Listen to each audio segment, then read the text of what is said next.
Legendary cinematographer Gordon Willis has died. He passed away this past weekend at the age of 82.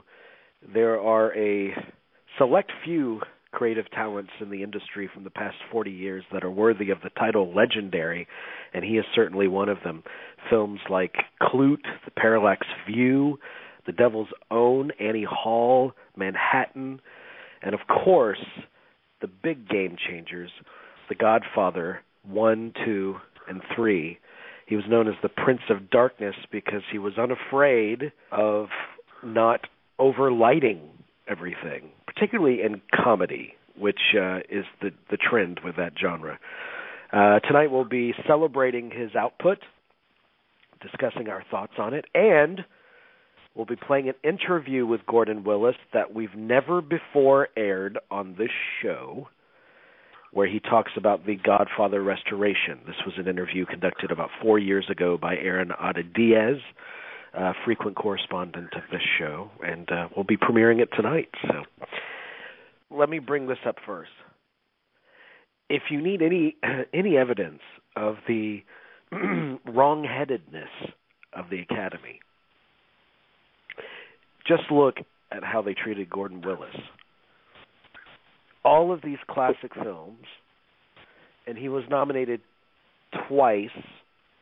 And what was he nominated for? You guys know?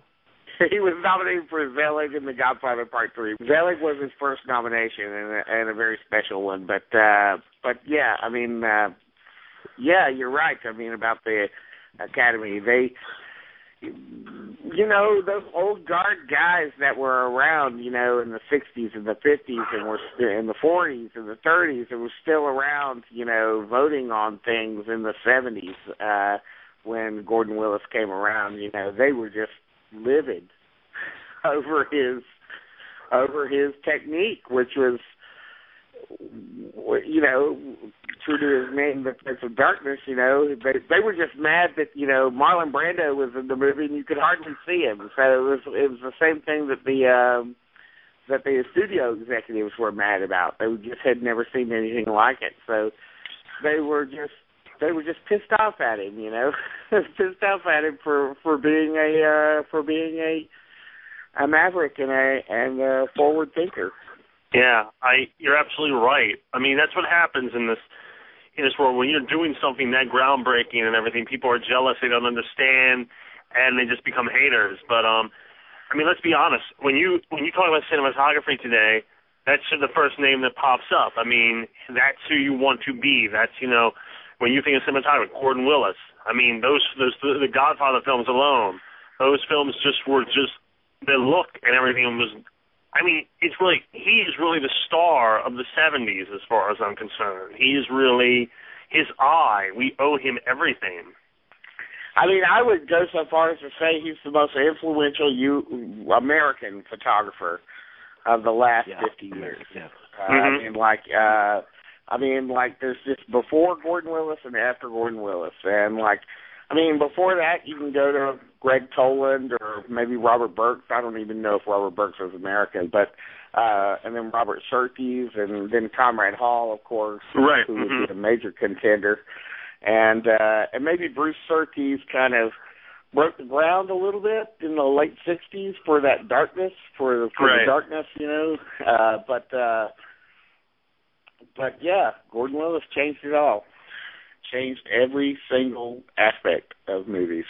And for those people that think that he was just all about darkness, I mean, a great chunk of one of his great films, which is All the President's Men, is pretty much as brightly lit as you could possibly get. I mean, because a lot of it takes place in the Washington Post office building. Right. But then, of course, he has the parking garage footage with Deep Throat and the very mysterious, shadowy environment of that. But it's very interesting because that's one of my favorite movies, All the President's Men. Mm-hmm. What I love, for sure. One of the things I really love about it is how he makes it. Most of the movie, these people are just talking on telephones, trying to get leads. Mm-hmm. And how he makes that so visually arresting. There's like a split diopter shot that he does where Redford's in the foreground and all the activity behind him in the office, and everything is totally in focus.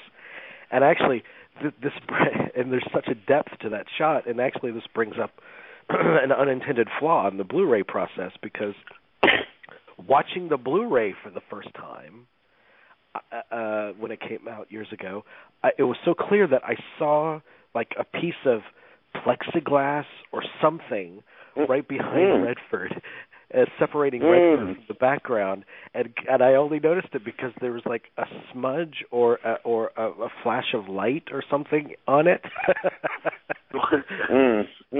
which is interesting. Yeah, that's the negatives of Blu-ray, because they can show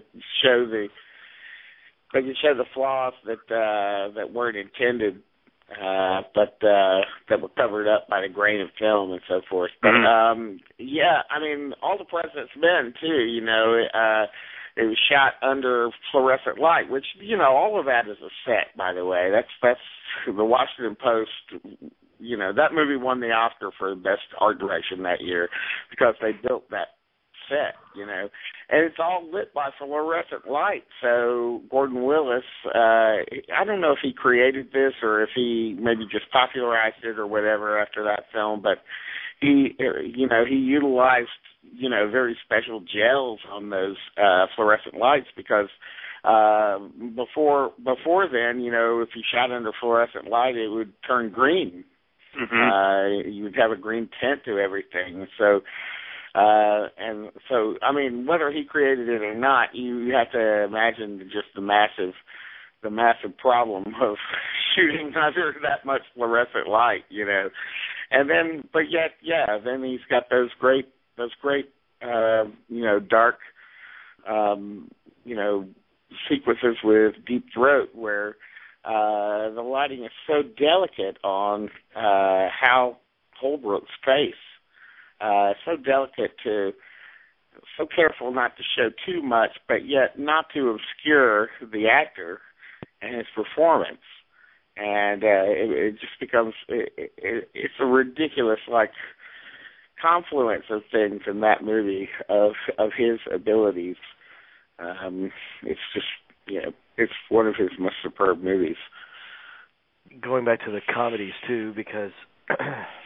you know, something to credit Woody Allen with, and this started really with Gordon Willis, is that for someone that makes typically light fare, he's always paid attention to the visuals in a way that comedies normally don't. So he's even said that when he decided to hire Gordon Willis for Annie Hall, they were like, "Why the hell are you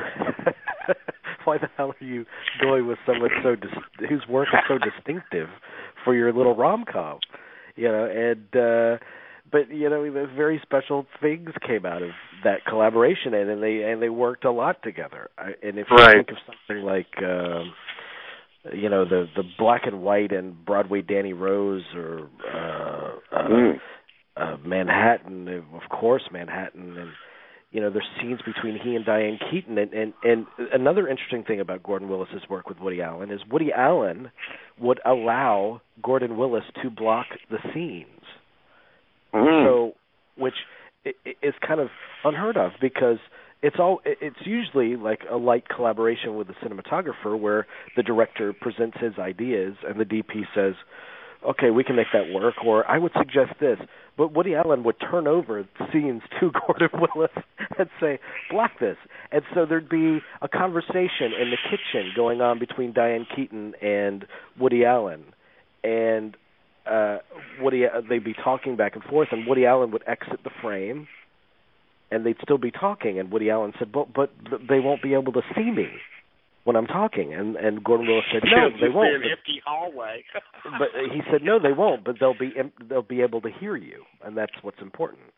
And so a scene that could have been just a run-of-the-mill single shot of two people in a kitchen became something specific, and that's what Gordon Willis did for Woody Allen. I mean, you just think about Woody Allen, you know, and again, you know, there's pre-Gordon Willis Woody Allen, which would be everything before Annie Hall, and then there's afterwards. And you look at that output, that 8 film, or somewhere like around 8 movies with Woody Allen, and you just, you know, the thing about Gordon Willis's photography is that everything that he did, you know, I mean, even though he worked in certain genres like comedy, he did a couple of westerns, although they were very odd westerns, and you know, crime films, although, you know, I really look at Godfather as being a film about a family, but you look at all of those movies and they really shouldn't have the level of seriousness that he brings to the movies. But there's just something about the photography, the use of light and the use of no light and the playing around with exposures when things are really bright and stuff, that all of that stuff just works together to give a sense of seriousness. Right. You know, but isn't that the point? Serious, yeah. That's the point that makes these films different. You just the look, and that's such a big.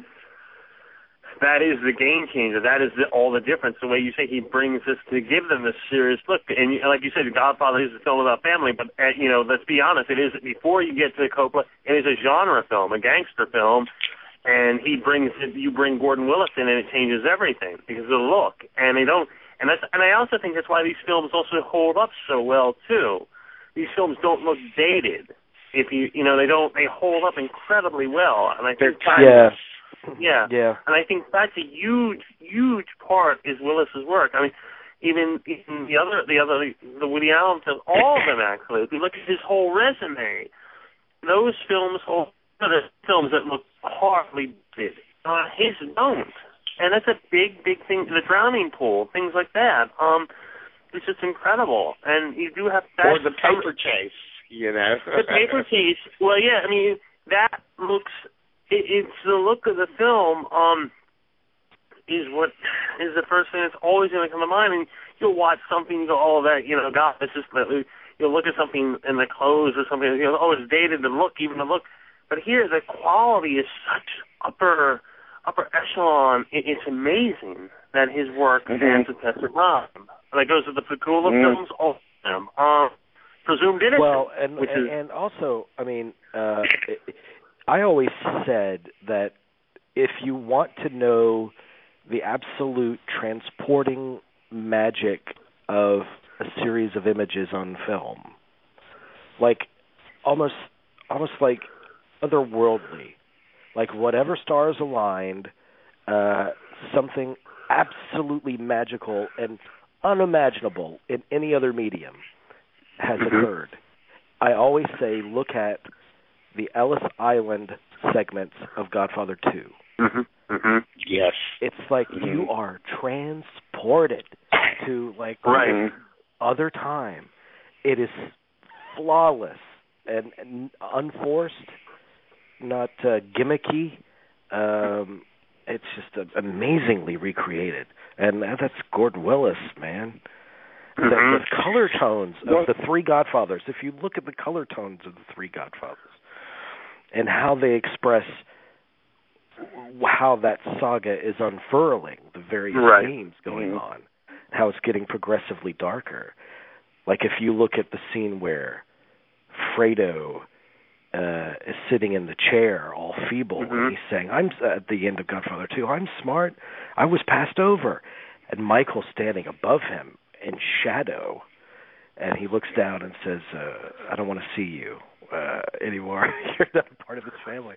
And oh my God! And then the third one has a very different look as well. It's all golds and maroons. It's very royal, regal. It's very. Kind of, yeah.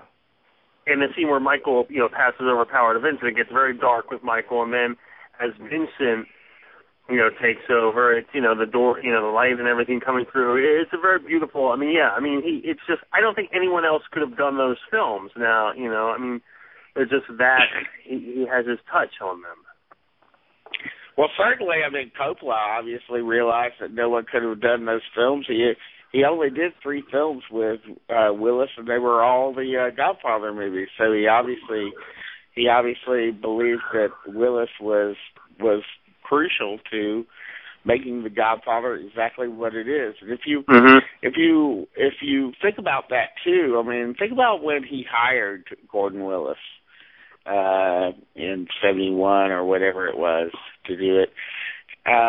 Just think about what Gordon Willis had come out with. There are largely movies that most of us haven't seen, things like End of the Road or The People Next Door or Loving.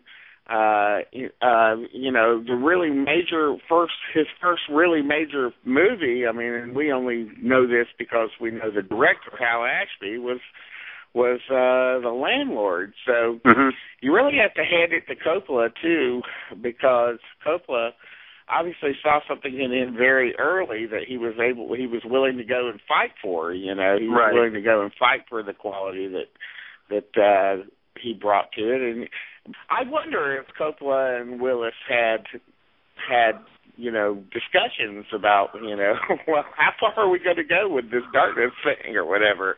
Because I think that's a really interesting thing. I wonder if they had any really real debates about it, or whether they really got along. Well, especially then. I mean, cinematography is so different now because you have such immediate results, and you know what's working as you're doing it. But back then, when it's always a question mark if it's going to print right, and you have to wait days to get it back and figure it out, it was a particular risk to shoot like that. And he got and to know what you're getting is right, and not too dark, because everyone thought it was too dark. I mean, in the studio, I mean, everybody pressured him, like, you can't see anything, like, what's going on here? And surely, he had enough. He obviously had enough knowledge of photography, also the printing of film and the color timing and so forth, and the pushing exposures and things like that could make certain things work that initially may not have looked like they were going to work. All of those directions pretty much came from him. So he was obviously an expert pretty early on. But with film, there's always a question mark. I mean, obviously you know how to capture what you want to capture, but there's a lot of other variables at play. And even he said that he went too dark in a scene in Godfather, the first Godfather, where he goes in to talk to his mother. That was the second one. That was the second one where he goes to talk to Mama. Yeah. Right. Yeah. So, oh wow. So he questioned his own. Maybe I went too far there. That's interesting to know. I mean, but about the Godfather movies too. He was able to, and a lot of his other movies too. But specifically with the Godfather movies, he was able to sort of compartmentalize the different sequences. If you think about the wedding sequence in the first one and how overlit it is, like sort of a little overexposed it is, and then you think about I always thought it was an interesting sequence in 2. Which a lot of people don't talk about, is the Senate sequence, the Senate hearing sequence, because it's got this sort of raw, newsy sort of feel to it. That's like that doesn't have the quality of any of the other photography in any of the other sequences in any of the movies. It's got this sort of I can't put my finger on it, but it's got this sort of hazy, kind of milky look to it. That's interesting, Right. And really brings forth the sort of the documentary quality of it, and then of course you also have the Lake Tahoe sequence in 2, that has really bright colors to it, and Fredo's death on the lake, which is shot almost dreamily, and I always think about too, like the like a couple of things in the first one, like the shot of the producer's house in L.A. and in Godfather 1, like as we're creeping up and we're about to find the horse's head in the bed, but it's just those beautiful sunset sort of shots of that house going into it, and using a very gentle sort of zoom which he didn't use a lot of zooms and tricks in his photography. It was pretty much everything was on sticks in a lot of ways, pans and tilts, but not a lot of dollies and zooms and stuff like that. What director do you wish he would have worked with? Good. That's an interesting question. Scorsese, and I would say Scorsese and De Palma. I mean, if we're going that route, Scorsese would have been an interesting choice. Would have been interesting if he would have done a Fincher movie. Well, Fincher is the guy that comes to mind. Obviously, he's actually the first one of the 90s era directors that you would think of. I mean, he's certainly there, because you said there's certain movies, The Game or Seven, or especially Zodiac, is one that really comes to mind, and I think he would have been a natural for him. What he would have done with that. But it's interesting. Yes, Fincher is of all that of his generation, is certainly the one that comes, the first one at least to my mind, and maybe Paul Thomas Anderson. I mean, There Will Be Blood is a natural for a Gordon Willis feel.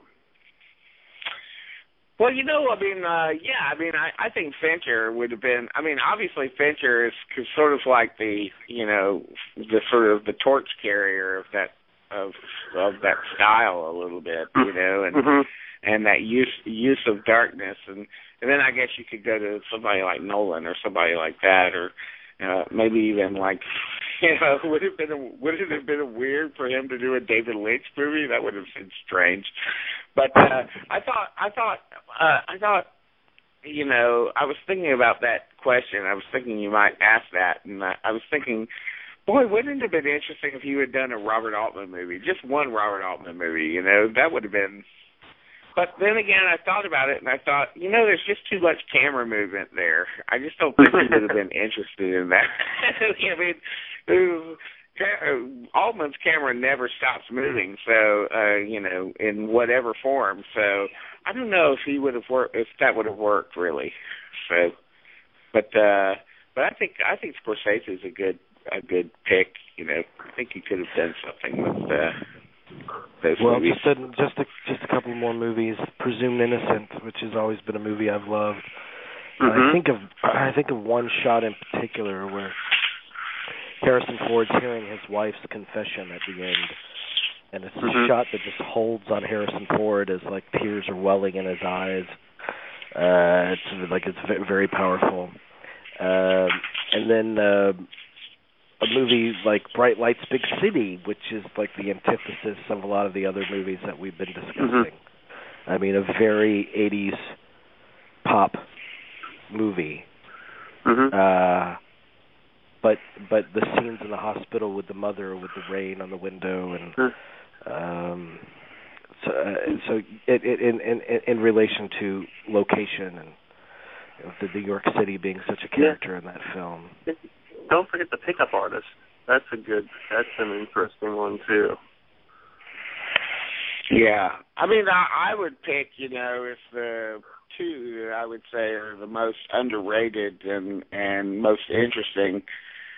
Maybe going back, maybe a lot of listeners maybe haven't seen these movies because they're by directors that they haven't investigated their entire oeuvre or whatever. But Robert Benton's Bad Company in '72 was a good opportunity for him to do a Western and also to get out of the cities, and get more wide open spaces. Because if you look at his career, there weren't a lot of wide open spaces. I mean, outside of Bad Company and maybe Comes a Horseman for Pacula, there's not a lot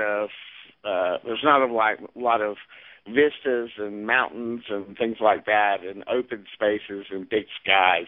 So, of course, Bad Company also has a lot of great, interior shots that really recall Willis's work. But also, I'd have to say, to me, like one of his masterpieces is Herbert Ross's Pennies from Heaven, which I really think gave him a real workout. I mean, it's the movie where you really feel a sense of true collaboration between the cinematographer, the art director, and the costume designer, and just about everybody else that's on there, and so many different styles of and lighting schemes and odd situations.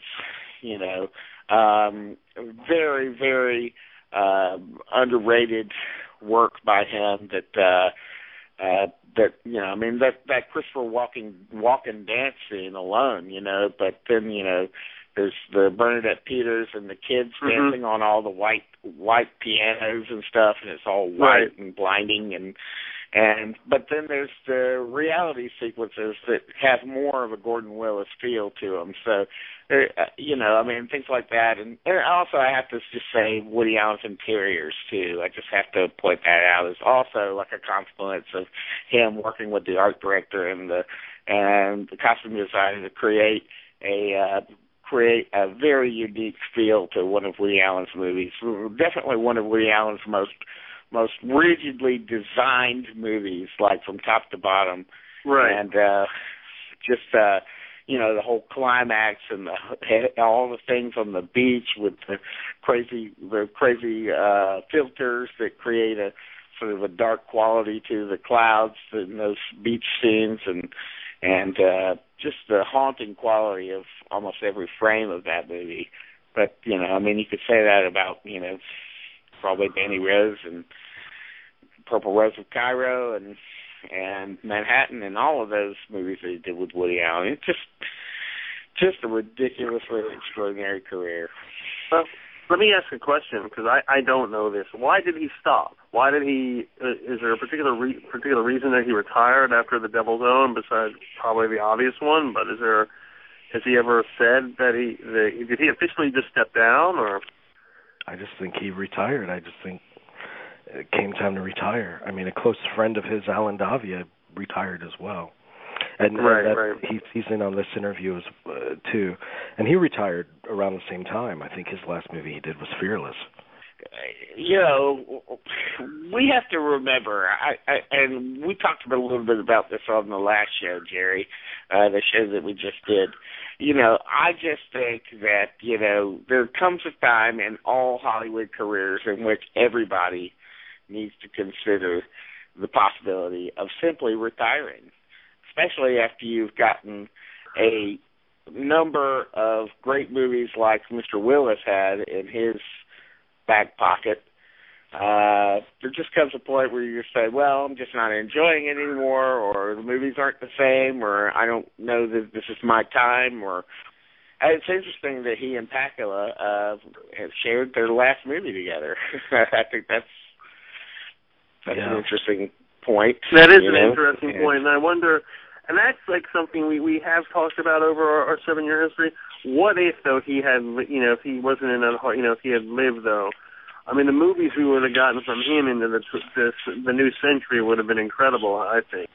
Well, I did just want to say, I did get to meet Gordon Willis very briefly at the Museum of Modern Art in about the early 90s, I would say, maybe 91 or 92, somewhere around there. And I can't remember a whole lot about it because I was very starry-eyed and everything, but I did get an autograph on a half sheet for Manhattan, which contains, what I consider to be his most famous shot of the Brooklyn Bridge, and the couple sitting there on the bench in front of it. And I just took a look at that piece. It's been rolled up in my house for the past 2 decades, and it's still totally intact, and it looks good. But I was just looking at it last week, so that's a treasure. Yeah, we'll miss Gordon Willis. I mean, we've missed him for many years now, and we will continue to do so. I'll start with you, Mr. Willis. We'll to talk about just The Godfather before we get to the restoration of The Godfather, in that how did you come about getting this particular gig? Because you had done a few pretty big films, The Landlord before this and a couple others. So how did you get the Godfather assignment? I just happened to be standing in the right place at the right time. You know, there's no real backstory to that, and to this day, I couldn't lace it together myself. You know, it was. In fact, I turned the job down. The first time. Really? Yeah, I was shooting some commercial work, and I turned it down. But then I turned around and had another conversation and decided to do it. But there was no real summit meeting. It just right.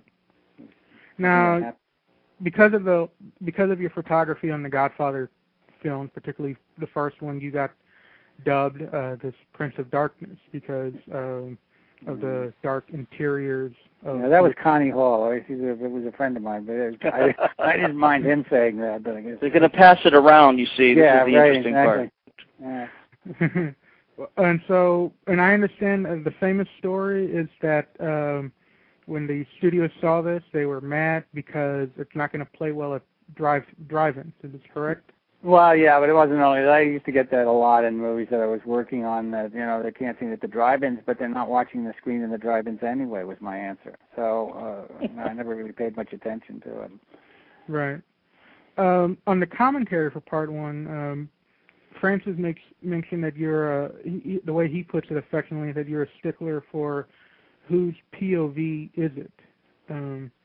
Is this something that you still, that whenever a shot is being set up and you always ask whose POV is it? And in some cases, Francis said, well, it's my POV or it's God's POV or whatever. Well, to be more specific about it, usually it wasn't necessarily POV. I was usually asking, what is this cut with? Or, you know, what's the cut before this and what's the cut after it, you know. Right. So, which is generally important. And so that I was always pressing for that kind of information. And we'd get it, you know, before we do anything.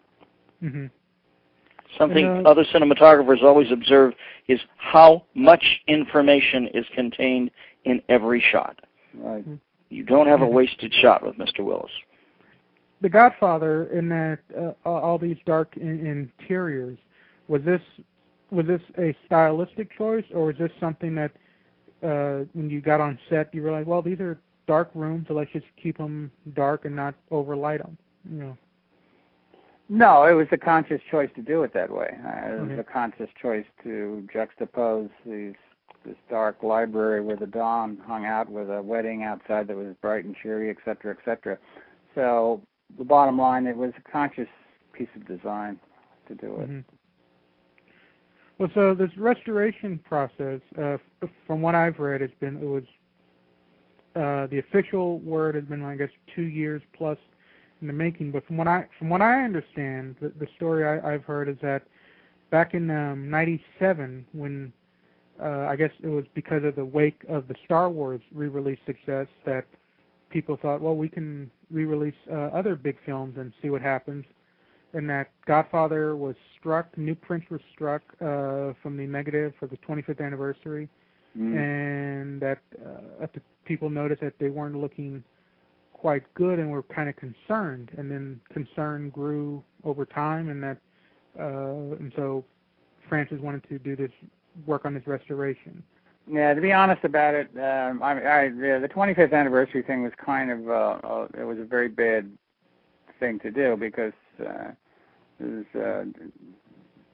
doing a 25th anniversary but not really doing it. So right. It was a bad choice to do it that way without really restoring anything. So it was kind of a ragged operation.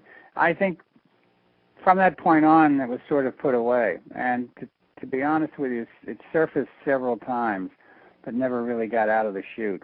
And I really didn't. And I had made some restoration with some of the laser discs that came out, and later a first set of DVDs that came out with the material that was available to work with Paramount. But the the overall restoration of the movie was not attempted. So there were a lot of not such good things in there, you know. But I just sort of picked up the phone one day in the middle of this latest restoration, and a gentleman by the name of Bob Harris had been hired to put this all back together again, and Alan worked very closely with him, and I couldn't get to California, so they were an enormous help to me. In fact, I don't think, without Alan being there and looking at it, I don't think I could have been of any. I was a final help when they were finally got it to the point where it was time to print the movie, but they had done most of the work at that point. We had a lot of conversations over the phone, etc. But I think Steven Spielberg was actually responsible for getting it kicked into position at Paramount after talking to Francis, who wanted to do it. Right. And we should mention Steven's head of post-production for DreamWorks, Marty Cohen, who was a champion for this restoration. Right. And when not everybody at a studio wants to spend money on something like this, but they saw that it was done and that Bob's work with the Paramount Digital Division, where Jan Yarborough worked out the techniques with Bob Harris of using a mixture of film and digital technology. Yeah, because the negatives of 1 and 2 were very badly damaged, and it took a while to get away to get the image removed from these damaged perforations. And it's one of the real triumphs that it is as clean and solid and safe as it is now. We'd still like to have more time to do color corrections, but that's always the case. Yeah, right. But give me maybe one of y'all can. Give me an example of a scene from one or from part 1 or part 2 to where it's a night and day of what it was when you first got it to what it now looks like on these. Well, I think Alan's closer to that than well, Gordon, wouldn't you think it's the scene of the shooting in the Italian restaurant of the police captain and the mobster? Is a scene that really had strayed a little bit from your original intentions. Yeah, what happened there, actually, we had a double whammy there, because actually when we were shooting the movie, it was split. It was shot in 2 days, and there was the first section and the second section. And the second section actually was underdeveloped, and we never really reshot it, so part of it was duped in order to match the first section. And it didn't hold up over time. So when they went back into it, they rebuilt the sections, and they're remarkably better now. Yeah, I noticed actually the one thing that really stuck out when I was watching the Blu-ray was I guess you could say the vividness of the red of the blood from the gunshot of Sollozzo. I don't think I'd ever seen it look that that clear and that kind of. I mean the spray when he was shot.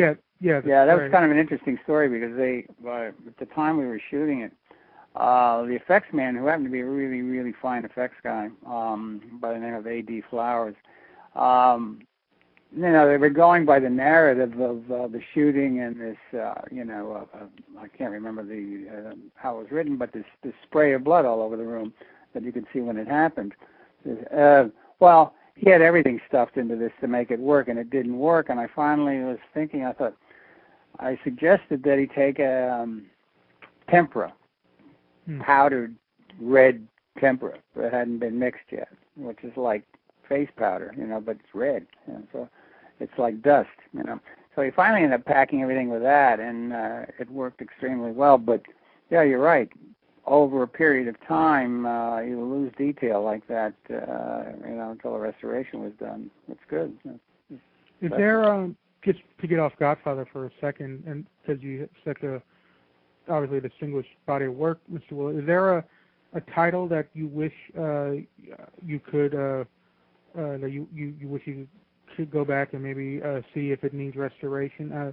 I'm thinking, in my mind, I'm thinking of something like, do you know the status of something like Pennies from Heaven or some of your Woody Allen work, if they're in?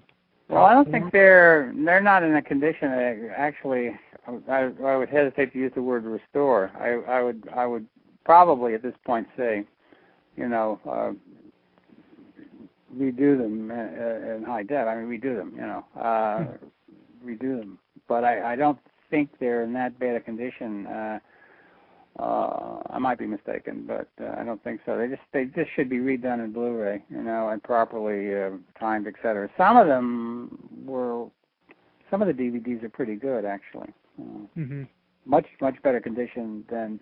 I mean, the Godfather negatives had to be, scraped off the wall at Paramount. They were not in good condition. So it's very hard to compare that with, some of the ones you mentioned. Right. And so, how was this a 2-year process, or was this even longer than people are? I mean, because 2 years is kind of what people are saying. But if I remember correctly, Spielberg got on the Paramount lot, I guess, 3 years ago, and supposedly that's when Francis kind of reached out to him. So I mean, I don't know. Alan would know that more than me. I think. Yeah, I think that's what started it. Was when Stephen got there, and Francis had already said, how hard he'd worked to try and get something to happen, and it hadn't happened. And it was definitely Stephen's, clout that when it occurred, and he said he appointed Marty Cohen in charge of the restoration. Said we're going to restore the Godfather trilogy to the what we like to call opening day quality. And when you have films as great as the Godfather trilogy, to see that kind of care put into it is one of the most gratifying things. I mean, you have to understand that as a cinematographer, just watching Gordon's work at the time, what this meant, seeing Godfather 1, and I remember seeing Godfather 2 the day it opened in Chicago on a winter day, and then the impact of that picture was just not to be believed. And later on, when I met Gordon, I just said, do you have any idea how inspiring you are to everybody who wants to be a cinematographer? Because these are absolutely record-making films. I mean, just stunning. And to be able to be involved in the process of restoring them is a great joy. And it's just so gratifying to know that other generations will see them. Because one of the things that's so interesting is that generations of people have gone by without being able to see the film projected. And we're hoping to see this film get a theatrical re-release of some size, because to see people in their 20s and 30s looking at Godfather 1 on a big screen is quite a joy, because they let's put it this way, those movies still play like just 100%. Yeah, and it's wonderful to see it happen. Well, I have a question about Godfather 2, in that I was wondering what were the stylistic choices made, or discussions about wanting to, at one hand, keep the consistency of the look from Godfather 1, but also my impression of Godfather 2 is that that film has gotten, it has a colder look. It doesn't have that warm look of the film, and that because Michael has become very isolated, there's a lot of window panes, a lot of windows opening, and a lot of whites, and it just has a very kind of cold and almost sterile look to some scenes, at least in the scenes of Michael as an adult. And I was wondering, was that how was that decided upon when you were filming Godfather 2? Well, I don't know if you psychologically it might hit you that way, but the truth of the matter is that both films are laced together with the same color structure. It's just that, and they were meant to be, and as well as 3. Well, the only difference in 2, besides the time periods going back to the 1900s, etc., where the quality of the photography was different, but and more retrospective in its look, the color was the same. So when you decided to keep that basically the same on all the movies, you don't want to be. It ties everything together. You don't want to be popping in and out because it tends to get in the way. So my thought was, well, I think the color really should remain the same, and we can change the quality of the photography within that template, within that color structure. So basically, that's the quality of the physical quality of the photography was changed from from the 40s to the 50s, back to the 1900s, back to the 50s again, etc. That kind of thing was going on, but I think color-wise, it was essentially the same. Well, I want to go ahead, Alan. We should say here that one of the great assists we had was that Bob Harris found dye transfer prints of Godfather 1 and Godfather 2. That is from 1972 and 1974. That could be guides for us to see as as reference when we were basically taking the digital scan of these movies and reintegrating the color, and we had something that showed us what Gordon had done in the original release period. Not that such a thing is perfect, but it was at least a basis on which we were able to proceed, and it was a wonderful thing to have. And as I said, to be able to see that and to know we were trying not to remake the movie, not to try and make it better, but just to try and do what Gordon had wanted to do back in the time of the original films. Right. Well, looking to the future, Mr. Willis, I'm curious as a film fan, what's your take on, or do you have a take on digital photography and also the video versus film, and also the process, the use of digital photography to sometimes replicate the look of older film? I'm thinking of something like Alan knows I'm a big fan of this film, but something like Zodiac, which obviously is attempting to recreate some of the things that you did with something like All the President's Men. And I was wondering, what is your take on the whole digital versus celluloid and part of as photography goes? Yeah, well, it's another way to record images. It doesn't replace thinking. I think probably, as I said, it's another way of recording images. A film is more organic than digital work at this point. But you'd have to be a fool to think that it's not going to finally disappear. Film in itself, it's overlapping right now, and people that like to shoot movies don't really like digital, but it's slowly getting there. As I said, it doesn't replace thinking. You still have to deal with it. I mean, you still have to, you're using it to interpret something. So it's, as I said, I don't care if it's a roll of toilet paper that they're using. It's just, point is, it's how you apply the medium that makes it work. So I think a lot of film students, or a lot of people who ought to know better, actually, that are actually making a living, thinks that it gets things out of the way so they can do what they want. Well, you really can't do what you want unless you figure out what you want to do. It's like you get motion confused with accomplishment. It doesn't replace thinking, as I said, not to be redundant. I don't particularly care, but I shoot it at home all the time. I don't shoot film anymore at home. But if I were to shoot a movie right now, I would use film. It just has a sense to it and a definition to it, and as I said, it's very organic. And I think filmmakers, a lot of filmmakers today, have sort of distanced themselves from what's going on in front of them. It's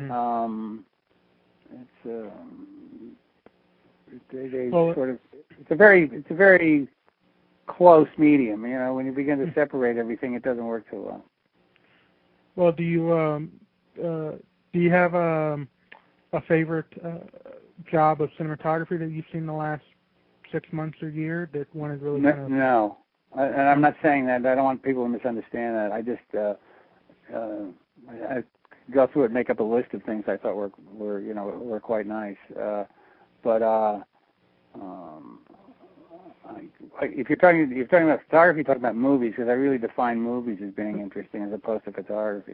Well, I guess I'll rephrase. I guess movies. Has there been? An interesting movie. Well, I saw an interesting movie the other night, which probably doesn't fall into the category that you're asking, but it's called Man on Wire, which was about the guy that walked across the Trade Center. Right. Yeah, it was a fabulous docudrama, but there are not a lot of great movies. I mean, you have to really pick through a pile as things go now, And I think there's a lot of widescreen video movies, video games, widescreen. A lot of blowing up, a lot of that, a lot of things. But I don't think there's much walking and talking going on in a lot of movies now, which I sort of the kind of movies that I like. But there are people making good movies. There's just not lots of them. Is there a? Are you happy being? I'm assuming. I guess you're retired now. Yeah, right. Are you happy with that, or do you ever get the itch to try something, be it in indie or just something else? Well, I don't think you ever get tired. You want to do it, but I don't do it anymore because I really can't. But the bottom line of it is, no, I would always. I've had to turn down a few things for various reasons, but I would love to do another movie. It's very tiring. I don't know whether I could hang in there like I used to. But I certainly wouldn't mind it. You know.